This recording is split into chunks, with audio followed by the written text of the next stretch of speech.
రావాలి. సహజంగా అందరూ సోమవారం శివాలయానికి వెళుతూ ఉంటారు. కానీ శనివారం శివాలయానికి వెళ్ళి 1.25 కేజీ బియ్యం శివాలయంలో ఇచ్చొస్తే మీ సంపద అనేది తొందరగా రెట్టింపు అవుతూ ఉంటుంది.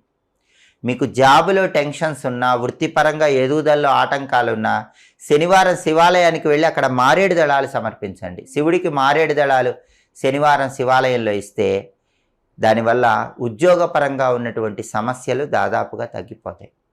అలాగే శనివారం కొన్ని ప్రత్యేకమైన పుష్పాలతో పూజ చేస్తే ధనపరంగా కలిసి వస్తుంది. శనివారం చామంతి పూలతో కానీ గన్నేరు పూలతో కానీ ఇంట్లో పూజ చేసుకోండి. అలా పూజ చేసుకున్నట్లయితే మీకు తొందరగా ధనలాభం కలుగుతుంది.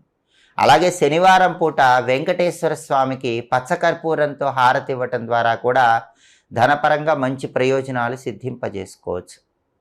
శనివారం మామూలుగా ఒక గాజు పాత్ర తీసుకొని దానిలో నీళ్లు పోసి ఆ గాజు